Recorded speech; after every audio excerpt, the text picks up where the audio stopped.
우리 수요일날은 계속해서 사무엘하를 살펴보고 있습니다. 사무엘하 8장 1절에서 14절까지 보고요.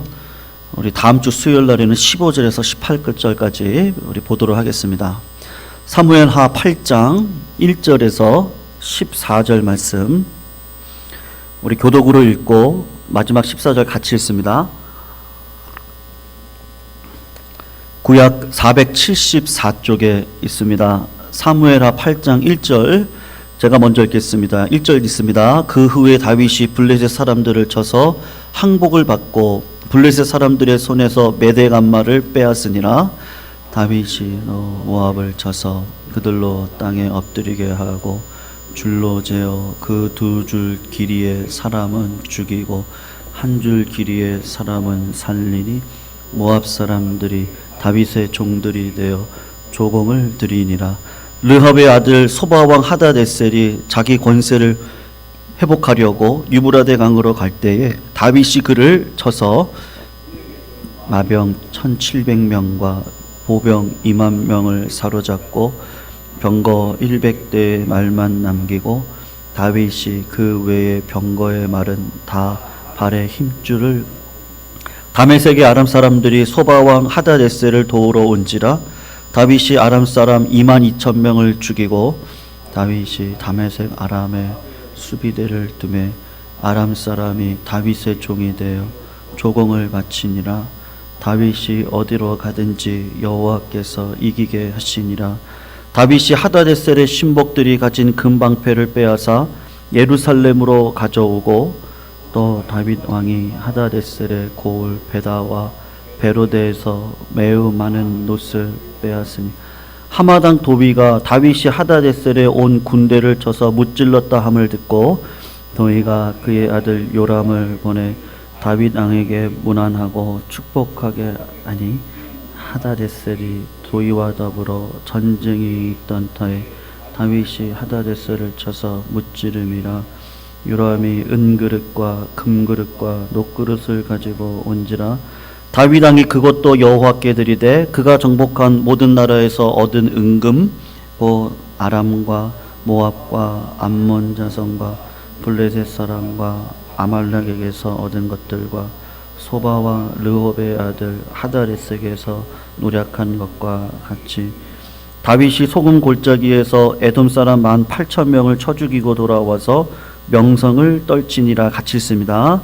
다윗이 에돔에 수비대를 두되 온 에돔에 수비대를 두니 에돔 사람이 다 다윗의 종이 되니라. 다윗이 어디로 가든지 여호와께서 이기게 하셨더라. 아멘. 우리가 지난주는 성전 건축에 대해서 살펴보았습니다. 그래서 우리 성전 건축 하나님이 하신다, 그것을 오늘 말씀을 드렸고, 지난주에 오늘은 다윗의 정복 전쟁에 대한 이야기가 나오고 있는데 오늘 설교 제목을 이렇게 잡았습니다. 다윗 정복 전쟁 그리고 하나님께서 하십니다 라는 제목으로 오늘 말씀의 은혜를 나누는 시간이 되었으면 좋겠습니다. 다윗이 오늘 본문을 보면 어디로 가든지 무엇을 하든지 그 삶의 형통이 있었다라고 이야기를 하고 있습니다. 근데 성도님들, 우리가 꼭 잊지 마셔야 될 것이 있는데 오늘 어디를 가든지 승리하고 있는 다윗의 모습은 그 예전 소년 시절 때부터 하나님 앞에 뿌렸던 씨앗, 그것이 점점 자라서 오늘의 열매까지 있게 된 것이지 그냥 있는 것은 아니다라는 것을 꼭 기억하셨으면 좋겠습니다. 여러분, 창세기를 보시면 요셉이 형통했다라고 할 때가 언제죠? 총리가 되었을 때는 형통이란 단어가 은근슬쩍 사라져 버렸습니다. 그런데 노예로 팔려갔을 때, 그리고 지하 감옥에 갇혀 있었을 때, 그리고 시험의 유혹 가운데 이겨서 힘들고 어려운 일을 당할 때, 그때 하나님께서 요셉과 함께 하심으로 형통했다 그렇게 이야기를 하지, 총리가 되고 난 다음에는 형통이란 단어가 사라지고 있는 것을 우리가 볼 수가 있습니다. 그러니까 무슨 이야기죠? 여러분, 심은 대로 우리의 신앙도 걷게 되어져 있습니다. 그리고 롯의 아내처럼 뒤를 돌아보는 신앙을 하나님께서 원치 않는다는 것이고, 또 하나의 특징이 있다면 신앙에 있는 자들은 어린아이 신앙에서 점점 자라서 장성한 자의 분량에 이르기까지 자라는 것을 하루하루 놓치지 않고 걸어가는 인생이 하나님께서 기뻐하시는 인생이다라는 것을 말씀하고 있는 것이죠. 결국은 오늘 다윗이 어디로 가든지 승리했다 2번이나 주님께서 말씀을 하시는데 그 이유가 무엇이겠어요? 다윗이 어릴 적부터 하나님 앞에 정직한 인생을 살아왔기 때문에 그런 것이죠. 시험과 고난과 어려운 가운데서도 기름 부은 사울왕을 자기 손으로 처치하지 않아요? 그때도 믿음으로 살아가요. 그리고 가드왕 아기스에게 갔을 때도 미친 척을 하면서 인간적인 연약함이 분명히 있었음에도 불구하고 그는 절대로 사울을 자기가 죽이겠다고 그렇게 고백하지 않았던 그 삶이 있습니다. 뿐만 아니라 유대의 왕이 되어졌을 때 그리고 나중에 통일 이스라엘 나라를 이룰 때까지도 다윗은 철저하게 말씀에 근거해서 평화 통일을 이루려고 했죠. 내가 힘이 있다고 해서 무력으로 나라를 통일하겠다고 하는 생각은 한 번도 가져본 적이 없었습니다. 우리가 지금까지 다윗의 사무엘상부터 지금 사무엘하 초반까지 살펴보고 있는 내용인 것이죠. 그래서 성도님들 말씀에는 능력이 있습니다. 믿으시죠? 하나님의 말씀은 살았고 운동력이 있고 좌우의 날선 어떤 것보다 예리하여 홍과 영과 관절과 골수를 찔러 쪼개기까지 하면서도 그 말씀이 옥토밭에 있으면 반드시 30배, 60배, 100배의 열매를 맺습니다. 그러니까 말씀대로만 살아가면 우리는 다 형통한 줄로 믿습니다. 그 믿음이 우리들에게 필요한 것이죠. 그래서 여호수아서를 보면 1장 8절 9절 말씀인데 이렇게 이야기를 해요.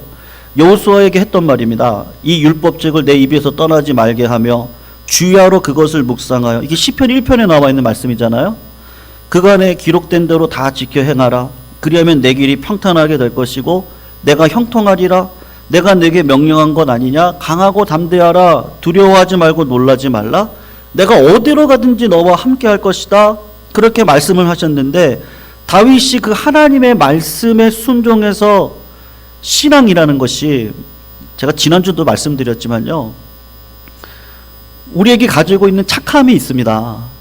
근데 그 착함을 가지고 그러니까 초등학교 시절의 착함을 가지고 중학교 시절을 넘어가게 되면 그 착함이 미련함이 될 수 있다는 걸 알게 된다고 제가 말씀드렸습니다. 그래서 그때 하나님 앞에 단단한 음식을 먹고 하늘의 지혜를 구해서 세상을 살아갈 수 있는 힘을 얻어야 되는데 그게 말씀의 능력인 것이죠. 그런데 중학교 시절만 있습니까? 영적으로? 또 고등학교 시절이 있습니다. 고등학교를 올라가면 또 고등학교에 맞는 시험이 있어요. 그리고 대학을 올라가서 대학교에 맞는 시험이 있는 것이죠. 대학생활에서 그것이 전부인 줄 알았는데 막상 사회 나가보니까 왜 이렇게 힘들고 어려운 일들이 많습니까? 대학교 시절에 가지고 있는 그 착한 선한 양심을 가지고는 세상을 이길 수 없다는 걸 발견을 합니다. 그래서 말씀을 붙들고 또 씨름하기 시작을 하죠. 그러다가 하늘의 지혜와 성령의 은혜를 얻고 다시 세상과 싸워 나갈 수 있는 힘을 갖고 살아가는데 그게 자꾸 장성한 자의 분량까지 이릅니다. 여러분 세상을 하면서 결혼만 하면 다 좋겠다 뭐 그렇게 우리 청년들 생각을 하지만 결국 결혼하면 뭐 평생 원수가 될 수도 있는 부부 사이가 될 수도 있지 않습니까? 그럴 수도 있어요. 정말 눈이 마저 결혼했는데 콩깍지가 씌어서 결혼했는데 세월이 흘러가면서 서로 간의 사랑과 신뢰가 쌓이지 않으면 부부 관계가 남보다도 멀어질 수 있고 자녀 관계가 안타까운 일들이 참 많습니다. 뭐 예전 교회 뭐 이런저런 이야기를 들으면 뭐 아버지의 폭력성으로 인해서 자녀들이 어릴 적에는 맞고 지내다가 뭐 여러 가지 일들이 참 이런저런 일들이 참 많이 있게 되는데 그때도 또 하나님의 지혜가 필요합니다. 교회도 마찬가지죠. 뭐 장로가 되고 뭐 담임 목사가 되면 끝입니까? 그렇지 않습니다. 세월을 시절을 쫓아가면서 하나님 앞에 날마다 은혜를 구하고 기도하지 않고 절대 목회가 안 되거든요. 그리고 날마다 하나님의 지혜를 구하지 않고는 절대로 이 목회가 끝까지 승리할 수 있다. 전 장담할 수 없어요. 언젠가 무너질 수 있습니다. 그래서 우리가 늘 기도하고 무시로 기도하는 것이죠. 그러니까 늘 지혜가 필요해요. 늘 하나님의 은혜가 필요해요. 늘 믿음으로 살아가는 게 필요합니다. 근데 하나님께서 그걸 하도록 우리들을 이끌어 가시죠. 근데 그 중에 하나가 뭐냐면 말씀이거든요. 말씀. 오늘 다윗이 참 왕이 되고 야 이제는 참 대로가 열리는 인생을 살아가는 것 같은데 사실은 그렇지 않은 모습을 성도님들이 보셔야 되는 거예요. 사무엘상으로 넘어가셔야 되는 거죠. 그래서 골리앗과의 싸움부터 어떤 믿음의 싸움을 싸웠는지, 그리고 그가 사울과 10년을 쫓겨다니는 인생을 살아가면서 어떻게 믿음을 지켜오고 살았는지, 그리고 왕이 되고 난 다음에도 교만하지 않고 어떻게 하나님의 성막 안에 있는 그 율법 책을 다윗성으로 가지고 와서 내가 하나님을 어떻게 섬기겠다고 했는지, 그런 믿음의 여정들을 우리가 보면 오늘 이 말씀이 다윗에게도 그대로 이루어졌지만 저는 확신합니다. 우리 성도님들의 삶 가운데도 확실히 이루어질 줄로 믿습니다. 우리 교회에서도 확실하게 이 말씀대로만 살아가고 있으면요, 때와 시기가 하나 앞에 있는 것이죠. 하나님께서 반드시 책임져 주십니다. 믿으시죠? 아멘 소리가 너무 약하시네요. 마음으로 다 믿는지 압니다. 우리가 그런 삶이 필요한 것이죠. 오늘도 성도님들 한번 보세요. 우리가 지난 시간에 살펴보았지만 성전 건축을 내가 하겠다 그랬어요. 여러분, 그게 착한 마음이고 선한 마음이었다는 걸 우리가 지난주 살폈습니다. 근데 하나님께서 무엇을 걱정하셨죠? 이제 내가 능력이 있어요. 이제 내가 헌신할 수 있는 뭐 시간이나 물질이나 여러 가지가 있고, 이제는 동력이 생겨서 인적 자원도 있고 여러 가지가 있어서 이제는 내가 내 힘으로 하나님의 영광을 위해 살아갈 수 있겠다. 그렇게 생각을 해서 다윗이 성전 건축을 하나님 제가 하고 싶어요. 그랬을 때 하나님께서 하늘의 지혜를 주셨죠. 성전 건축은 네가 하는 게 아니라 내가 하는 거야. 다윗이 했다 그러면요, 다윗이 했다는 것만 남을 거예요. 그것이 착한 마음이 맞아요. 그런데 그 착한 마음이 하늘의 지혜를 받지 못하고 하나님의 간섭하심을 받지 못하면 교만함이 돼서 나중에 어떻게 되죠? 하나님이 하셨다고 말씀해야 되는데 내가 했어요. 내가 했어요. 교회의 주인이 하나님은 남아있지 않게 되는 그것을 하나님께서 미연에 방지하기 위해서 성전 건축은 네가 하는 것이 아니라 내가 할 것이고, 너의 허리에서 나온 자손 중에 그 아들을 통해서 영원한 성전을 내가 세울 것이다. 그렇게 이야기하므로 다윗의 마음 가운데 예수 그리스도에 대한 그 존재를 확인하게 하고, 주님만이 내 인생을 구원하고 주님만이 우리 안에 계신 성전을 든든하게 세워갈 수 있다는 것을 발견하게 되는데요. 많은 학자들이 이야기를 합니다. 다윗이 언제 주님을 만났을까? 신약의 예수 그리스도를 만났을까? 이 성전 건축을 지을 때 하나님께서 예수 그리스도를 보여주셨다. 그렇게 이야기를 많은 분들이 다 그렇게 이야기를 하고 있습니다. 그러니까 주님을 만나는 거죠. 여러분, 우리가 구원받는 데 있어서 내 힘과 내 노력과 나의 공로가 있어서 구원받으신 분이 혹시 계시나요? 우리는 그런 분이 한 분도 없습니다. 지금도 법적으로 우리가 의인인 것이죠. 실제적으로는 뭐죠? 여러분, 우리가 놓치지 말아야 돼. 우리 죄인입니다. 하나님께서 그것을 이 땅 가운데 알게 하시도록 바로 하늘나라로 불러가시지 않고 죄인대로 살게 하세요. 그래서 죄의 증상들을 보게 하시죠. 가정에서 보게 하시고, 교회에서 보게 하시고, 내 삶 속에서, 내 생각 가운데, 내 마음 가운데, 많은 사람들과 만나는 가운데, 직장 속에서, 사회 속에서 코로나19가 도대체 왜 일어났습니까? 다 죄악의 문제들이죠. 내가 왜 죽음을 향해 달려가고 있습니까? 우리는 언젠가 죽는데 내가 죄인이라는 걸 하나님께서 알게 하시려고, 그 죽음의 문제조차도 내 힘으로 할 수 없다는 걸 알게 하시려고 그 영광의 죽음을 향해서 우리가 달려가게 하시고, 현재 내가 예수를 붙들고 살아가는 그 죽음의 자리에서도 주님을 붙들고 천국 백성 될 수 있는 것을 가지고 살아갈 수 있기 때문에, 그래서 신학적으로요, 하나님 나라가 임했습니다. 근데 아직은 아닌 거예요. 하나님 왜 나에게 이렇게 고난과 어려움이 많습니까? 다 있어요. 근데 하나님께서는 고난이 나에게 유익이다. 고난을 통해서 나를 바라보지 않게 하고, 나의 공로를 바라보지 않게 하고, 십자가를 바라보게 하심으로써 오직 은혜로 내가 살아가고 있다는 것을 삶 속에서 인식하고 고백하게 하셔서 예배자로 살아가게 하시는 것이죠. 그래서 우리는 항상 감사할 수 있습니다. 공기를 주신 게 감사하고요, 이렇게 좋은 교회를 주신 게 감사하고, 성도님들이 이렇게 좋은 성도님들이 계신 게 감사하고, 모든 게 다 감사한 거죠. 맨몸으로 맞습니다. 그런데 좋은 부모님을 주셔서 옷도 허락해 주시고요. 살아갈 수 있는 힘도 주시고 공부할 수 있는 은혜도 주셨고 많은 것들을 저희들에게 허락해 주셨는데 다 은혜죠. 다 은혜. 다윗은 오늘 전쟁에서 정말 천하무적이에요. 다 이겨요. 다 이기는데 이럴 때 우리 교만할 수 있잖아요. 뭔가 목이 뻣뻣해질 수도 있고 참 그럴 수 있는데 하나님께서 성전 건축을 네가 한다고 할 때 은혜로 하는 거야. 내가 하는 거야. 그걸 또 깨닫고 난 다음에 전쟁에서 백전백승을 하는데 오늘 다윗이 두 가지 중요한 일들을 하고 있는 모습을 볼 수 있거든요. 그것이 우리의 삶이 되어졌으면 좋겠고 바로 그 고백을 할 수 있는 자들이 하나님이 내 인생을 책임진다는 믿음의 삶을 살아가는 실제 삶의 열매다라고 할 수 있을 것 같습니다. 여러분 오늘 본문을 보시면요. 이방 민족들을 다윗이 다 처단을 해요. 한번 1절 말씀을 읽어보시겠어요? 1절은 블레셋에 대한 이야기입니다. 같이 한번 읽어요. 시작. 그 후에 다윗이 블레셋 사람들을 쳐서 항복을 받고 블레셋 사람들의 손에서 메덱 암마를 빼앗았다. 그렇게 이야기를 하고 있습니다.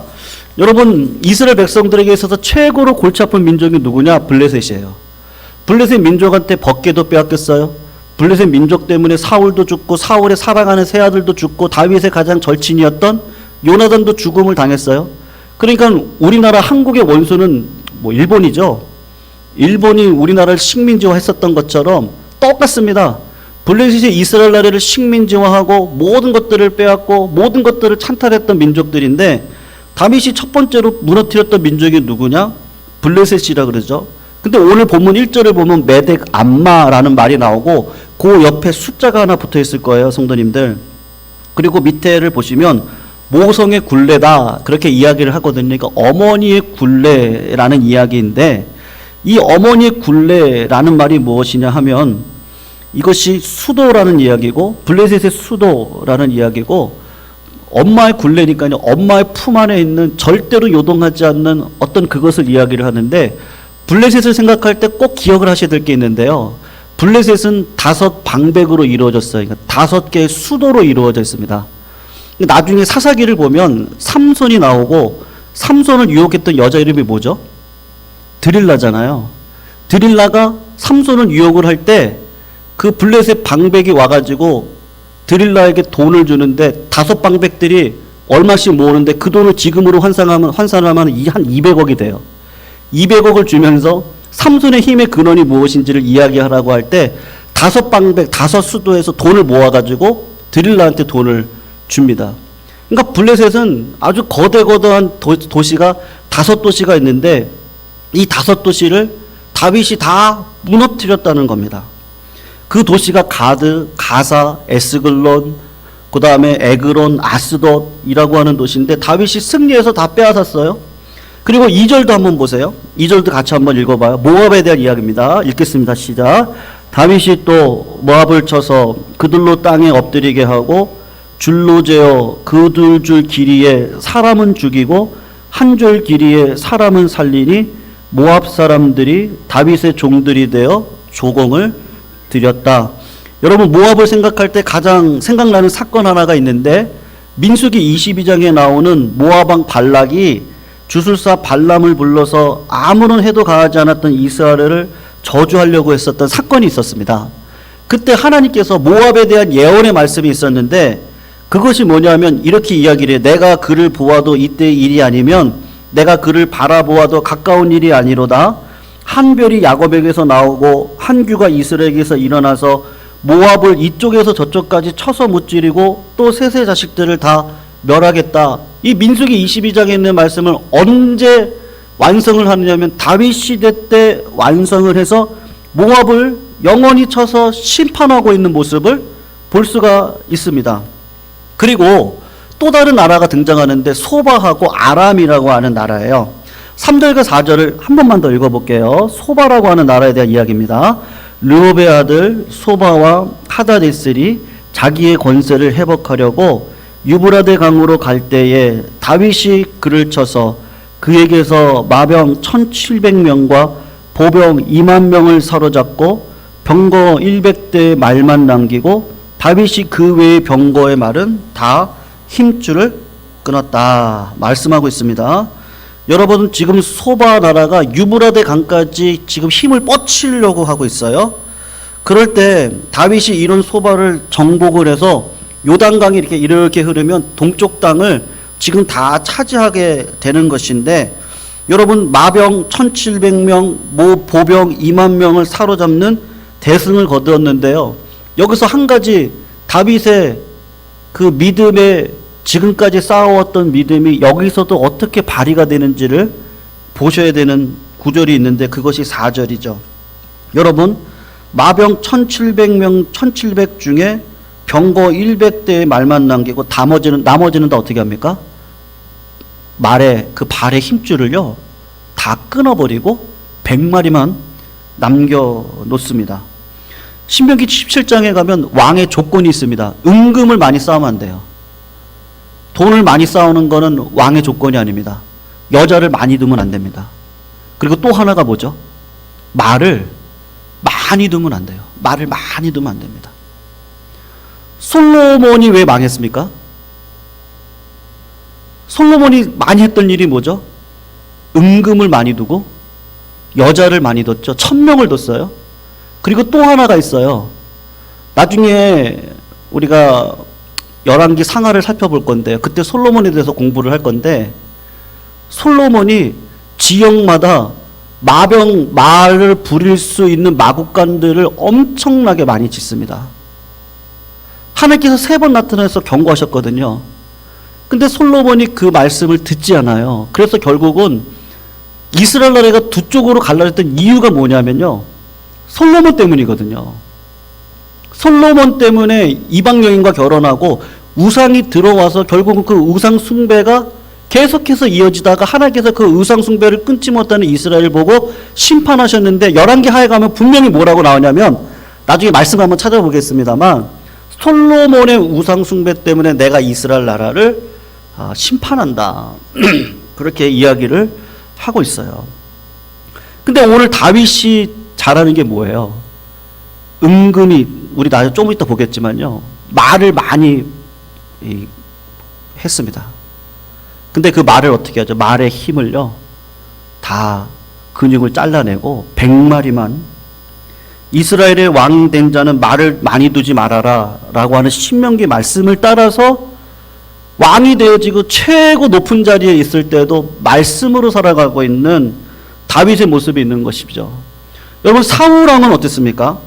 아말렉을 진멸하라고 하는 하나님의 말씀을 듣고 하나님의 소리에 귀를 기울이는 것이 아니라 백성들의 소리에 귀를 기울여서 이렇게 좋은 말과 소를 그냥 다 죽여버리면 어떡하냐고, 좋은 거 취해가지고 하나님 앞에 예배 드려야 되지 않냐, 착한 마음이에요.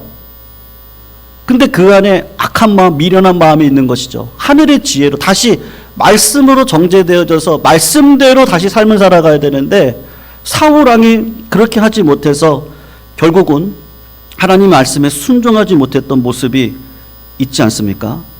그리고 오늘 7절에서 12절 말씀을 한번 보세요. 다윗이 두 번째로 잘했던 일이 있어요. 같이 한번 읽어볼게요. 7절에서 12절 천천히 읽습니다. 시작. 다윗이 하다데셀의 신복들이 가진 금방패를 빼앗아 예루살렘으로 가져오고, 또 다윗 왕이 하다데셀의 고을 베다와 베로데에서 매우 많은 놋을 빼앗으니라. 하마당 도위가 다윗이 하다데셀에 온 군대를 쳐서 무찔렀다 함을 듣고, 도위가 그의 아들 요람을 보내 다윗 왕에게 문안하고 축복하게 하니, 이는 하다데셀이 도위와 더불어 전쟁에 있던 터에 다윗이 하다데셀을 쳐서 무찌름이라. 요람이 은그릇과 금그릇과 놋그릇을 가지고 온지라. 다윗 왕이 그것도 여호와께 드리되, 그가 정복한 모든 나라에서 얻은 은금 곧 아람과 모압과 암몬 자손과 블레셋 사람과 아말렉에서 얻은 것들과 소바와 르홉의 아들 하다데셀에게서 노력한 것과 같이 드리니라. 아멘. 여러분 오늘 본문을 보시면 지금 무슨 얘기를 하고 있습니까? 왕이 하지 말아야 될 두 번째, 은금을 많이 쌓으면 안 되는데 가장 승리를 경험하고 가장 높은 자리에 있을 때에도 그 모든 것들을 하나님께서 주신 것인 줄 알고 하나님께 돌려드린다는 의미 가운데 모든 은금을요, 오늘 마지막 12절에서 그렇게 이야기하죠. 모든 나라에서 얻은 은금입니다. 아람, 모압, 암몬 자손, 블레셋, 아말렉, 그리고 소바왕 르홉의 아들 하다레색에서 노력한 것들을 다 같이 지금 드렸다. 그렇게 이야기를 하고 있는 것이죠. 여러분, 다윗이 왜 그렇게 할 수 있습니까? 다윗은 어릴 적부터 그렇게 살아왔어요. 그러니까 높은 자리에 있을 때도 그런 삶을 살아가는 것이죠. 여러분, 사울은요, 제가 예전에도 말씀드렸지만 인권의 복이 있었던 자였어요. 다윗보다요. 다윗은 아둘람 공동체를 통해서 상처받은 자, 마음이 상한 자들, 애통한 자들, 울부짖는 자들이 와가지고, 그러니까 세상 속에서 실패한 자들이 와서 다윗에게 왔습니다. 그런 공동체였어요. 근데 사울왕은 자기가 볼 때 키가 크고 힘이 있고 능력 있는 군사들은 다 뽑아냈습니다. 근데 결과적으로는 어떻게 됐습니까? 사울은요, 계속해서 패하는 길로 걸어갑니다. 근데 다윗은 계속해서 승리하는 길을 걸어가는데 이유가 무엇이죠? 사울은 하나님보다 군사력을 의지했어요. 백성의 소리에 더 귀를 기울였어요. 다윗은 군사력보다 하나님을 의지했었죠.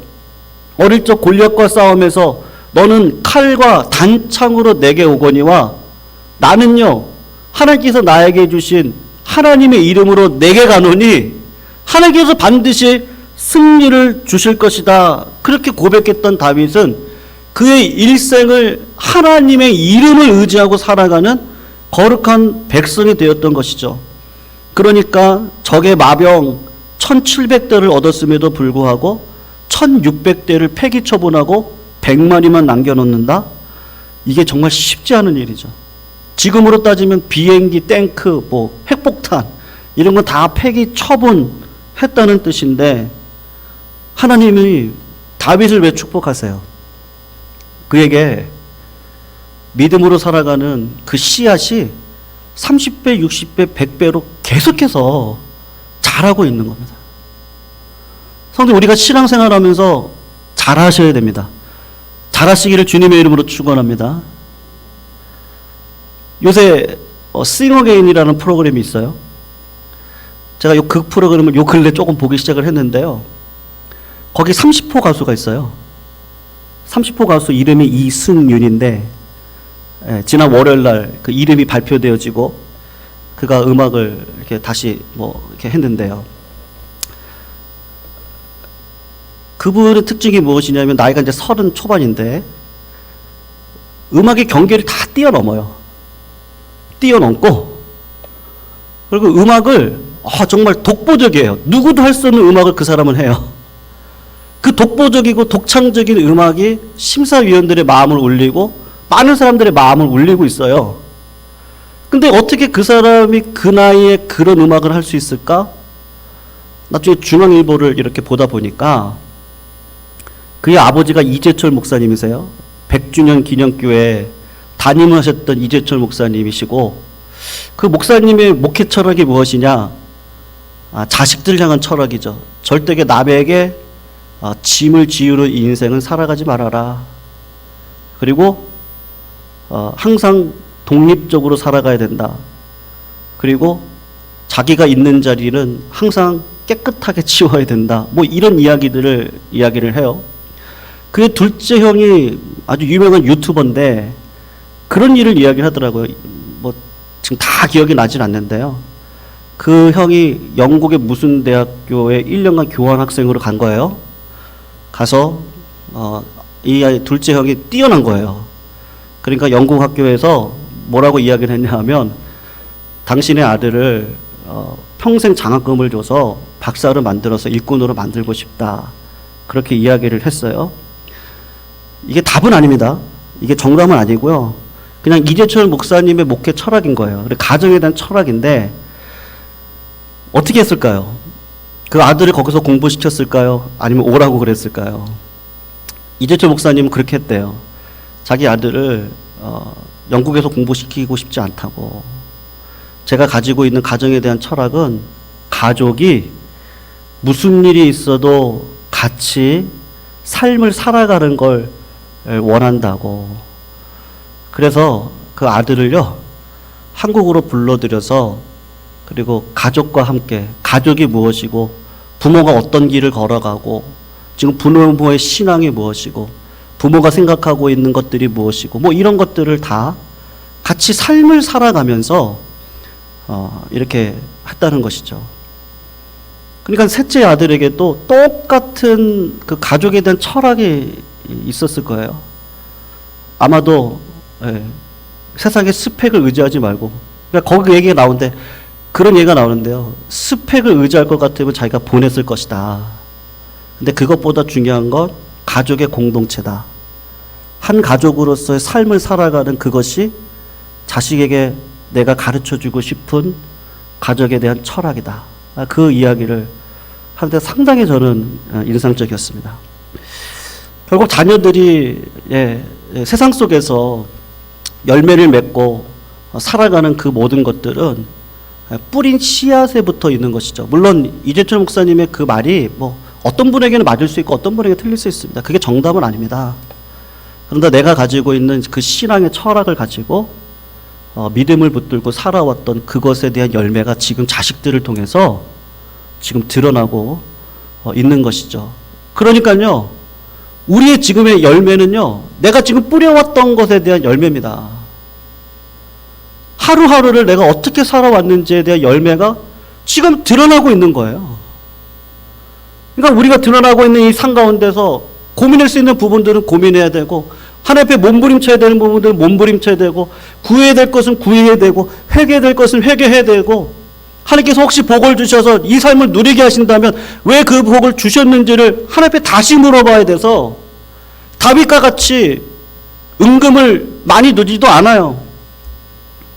말을 많이 두지도 않고, 물론 그의 인생 가운데 나중에 실수가 있긴 하지만 그럼에도 불구하고 그는 믿음을 어릴 적부터 지금까지 다니엘처럼 똑같아요.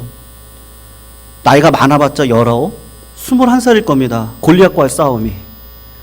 다니엘은요, 나이가 많아봤자 15에서 17이었을 거예요. 그 나이에 뜻을 정하고 하나님 앞에 믿음으로 살아가겠다고 다짐하는 그 인생을 왕이 됐을 때도, 고난과 어려운 가운데 있을 때도, 총리가 되었을 때도 그 믿음을 잃지 않고 살아갔던 그 상 가운데 하나님께서 분명한 열매를 주시는데 무슨 열매입니까? 하나님이 하십니다. 하나님이 하실 거예요. 하나님을 믿고 살아가는 자, 믿음이 없이는 하나님을 기쁘시게 못하고, 하나님께 나아가는 자는 반드시 그가 계신 것과 그를 찾는 자에게 상을 주신다고 하는 그 믿음을 붙들고 하루하루를 살아가는 그 자들을 통해서 주의 나라가 확장되어지고 주의 나라가 계속해서 자라가고 있는 것이죠. 갈라디아서 말씀을 보면 무슨 말씀이 있습니까? 하나님을 만홀히 여기지 말라고, 네가 무엇으로 심든지 그대로 거둘 것이다고. 시편 말씀을 보면 눈물을 흘리며 씨를 뿌리는 자가 기쁨으로 거두리라. 울며 씨를 뿌리러 나가는 자는 반드시 기쁨으로 그 곡식단을 가지고 돌아오리라. 하나님을 경외하는 마음을 가지고서 기도하고 믿는 자들의 특징이 무엇이에요? 성실과 신실 속에 하나님께서 자라게 하시고 하나님께서 열매 맺게 하시는 그 은혜의 삶의 열매가 일어나게 되는 것이죠. 여러분, 마지막으로 이 말씀만 드리고 마치겠는데요. 창세기 15장 18절에서 21절을 보면 하나님께서 아브라함에게 하셨던 약속이 있습니다. 그날에 여호와께서 아브라함과 더불어 언약을 세워 이르시되 내가 이 땅을요, 애굽 강에서부터 큰 강 유브라데까지, 아까 유브라데 거기까지 다윗이 다 정복을 하잖아요. 창세기 15장의 말씀이 언제 이루어집니까? 믿음으로 살았던 아브라함에게 주셨던 그 언약이 믿음으로 살아가고 있었던 다윗에게 그대로 이루어지고 있는 것을 보게 되는 거예요. 결국 신앙은 공짜가 없습니다. 정말 그런 것 같아요. 신앙은 내가 뿌린 만큼 거두도록 하나님께서 인도해 가십니다. 이 말이 우리를 자절케 하는 말이 절대로 아닙니다. 우리가 이렇게 수요일 날 나오셔서 말씀을 듣고 기도해 주시는 이 자리를 통해서 저는 반드시 확신합니다. 우리 교회를 세워가실 하나님의 은혜가 분명히 있을 줄로 믿습니다. 성도님 상 가운데 정말 어려운 일들이 왜 이렇게 많습니까? 그럼에도 불구하고 기도의 자리를 놓치지 않고 늘 주님을 바라보시는 성도님들 상 가운데 반드시 그 눈물을 닦아주실 하나님의 때가 분명히 있습니다. 그때를 놓치지 마시고 오늘도 다윗처럼 믿음으로 살아가는 이 자리를 영광으로 알고 나를 부인하고 자기 십자가를 지고 걸어가는 그 길 가운데 하나님께서 반드시 부활의 영광을 내세도 주시지만 금생에도 반드시 허락해 주실 줄로 믿습니다. 그 은혜 붙들고 오늘도 믿음으로 살아가시기를 주님의 이름으로 축원합니다.